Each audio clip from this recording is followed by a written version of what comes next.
2024 లేదా 25లో డిగ్రీ లేదా బీటెక్ చదివారా? సాఫ్ట్వేర్ జాబ్ కోసం ఎదురు చూస్తున్నారా? అయితే కోడ్ జ్ఞాన్ 100 డేస్ కోర్సులో చేరండి, జాబ్ సాధించండి. ప్రస్తుత భార్యాభర్తల సంబంధాలకి ప్రధాన అవరోధం అక్రమ సంబంధాలు.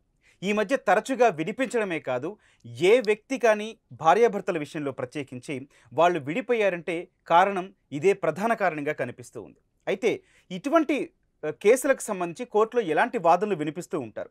అసలు అక్రమ సంబంధాలని ప్రూవ్ చేయడం ఎలా? వీటిపై మాట్లాడదాం. ప్రస్తుతం మనతో పాటు ఉన్నారు ప్రముఖ అడ్వకేట్ నాగేశ్వరరావు పూజారి గారు. నాగేశ్వరరావు గారు నమస్తే అండి.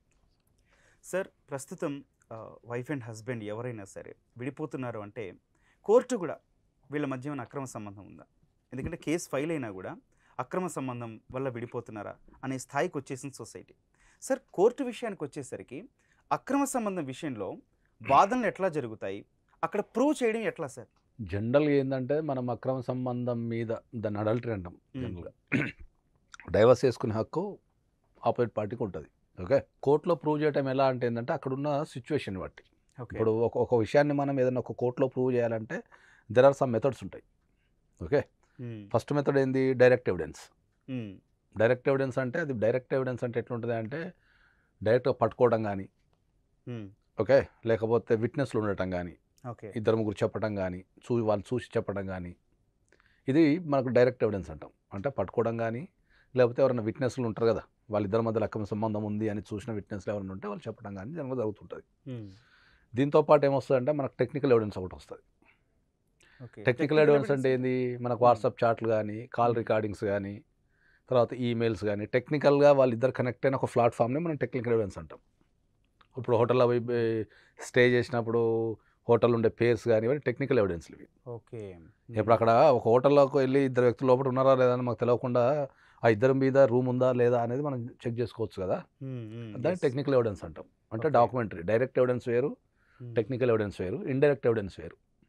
టెక్నికల్ ఎవిడెన్స్కి వచ్చరికి ఏమవుతుందంటే మళ్ళీ టెక్నికల్ ఎవిడెన్స్ రెండు రకాలు ఉంటుంది. మళ్ళీ ఇంతకుముందు మనం మాట్లాడుకున్నట్టు హోటల్ బిల్స్ అవి ఉంటాయి కదా, అది ఆ హోటల్ బిల్స్ కానీ, వాళ్ళు గడిపిన కాటేజ్ బిల్స్ కానీ, లేకపోతే ట్రైన్ టికెట్స్ కానీ, ట్రావెల్ చేసిన ఎయిర్ప్లేన్ టికెట్స్ కానీ, ఇవన్నీ ఈ టెక్నికల్ ఎవిడెన్స్ కిందకి వస్తాయి.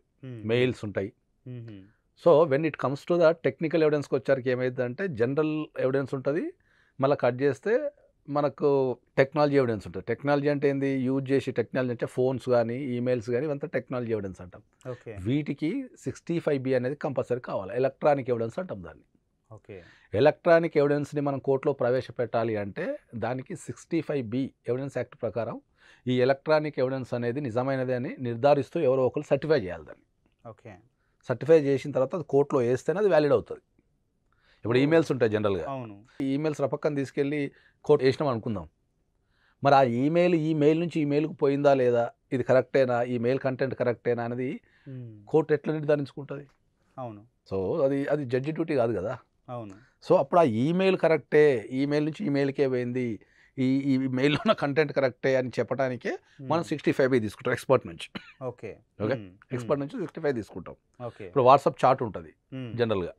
ఈ వాట్సాప్ చాట్ అనేది కరెక్ట్, ఇది ఇప్పుడు ఏనీ వాట్సాప్ చాట్ మనం తీసి కోర్టులో ప్రవేశపెట్టేస్తే ఇది వాట్సాప్ చాట్, ఇది నిజమైన వాట్సాప్ చాటే, అక్కడ ఏం జరగలేదు అంటే కొన్ని కట్ చేస్తాం, అవి చేస్తాం, ఇవి చేస్తాం, లేకపోతే కొద్దిగా మన ఫేక్ పెట్టే అవకాశం ఉంటుంది కదా, అది జరగలేదని చెప్పడం మళ్ళీ 65B technical expert will support. దానికోసం మనకు మార్కెట్లో కొన్ని సంస్థలు which is recognised by the అది వాట్సాప్. మళ్ళీ కాల్ రికార్డింగ్స్ కూడా వచ్చరికి ఏమవుతుంది?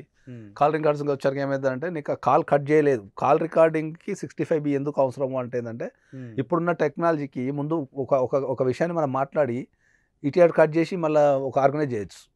ముందు మాట్లాడింది వెనక పెట్టి, వెనక మాట్లాడింది ముందు పెట్టో, లేదా అవసరం లేని చోట కట్ చేసి మళ్ళీ దాన్ని కోర్టులో సబ్మిట్ చేయొచ్చు, ఎడిటింగ్ చేయొచ్చు.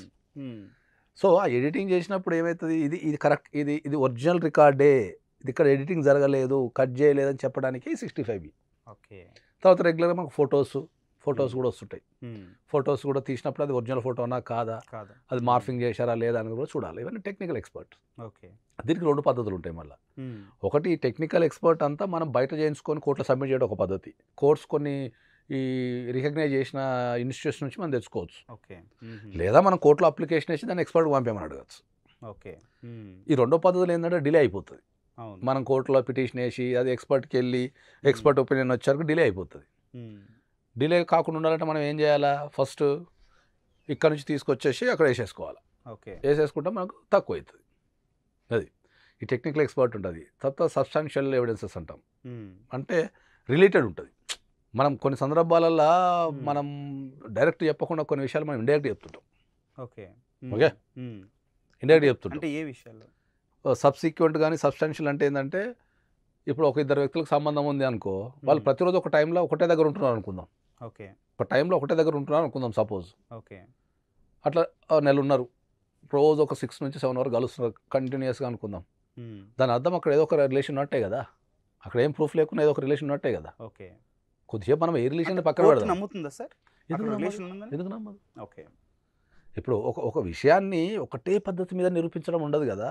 ఓ, ఒకదానికి right. ఇంకోటి లింక్ కలుపుకుంటూ దాన్ని ఎక్స్పర్ట్ అంటారు. Yes.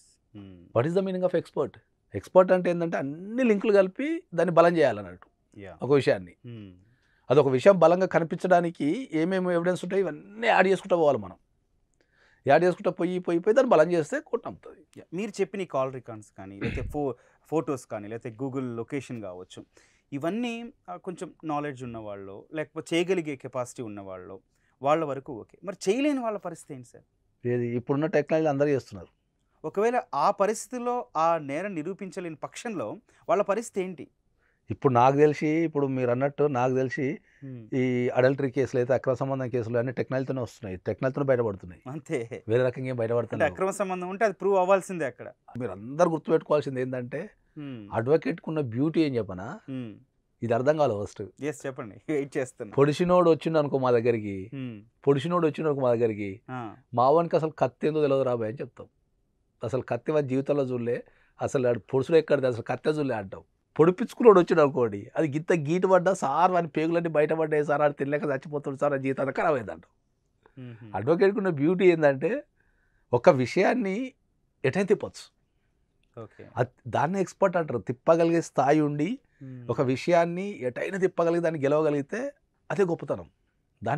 దాన్నే ఎక్స్పీరియన్స్ అంటాం, దాన్నే ఎక్స్పర్ట్ అంటాం, దాన్ని ఇంకా ఎక్స్పైజెడ్ whatever it may be. మీరు చాలా సీనియర్ అడ్వకేట్ కదండి. ఇప్పుడంటే టెక్నాలజీ వచ్చింది, మరి టెక్నాలజీ రాని టైంలో ఇటువంటి అక్రమ సంబంధం కేసులన్నీ కూడా కోర్టులో ఎట్లా పరిష్కారం అయ్యేవి? టెక్నాలజీ రాని టైంలో మనుషుల మీద ఇప్పుడు టెక్నాలజీ లేకపోవడానికి గల తేడా చెప్తాయినండి. ఎస్. టెక్నాలజీ లేని టైంలో జనాలందరూ జెన్యున్గా ఉన్నారు.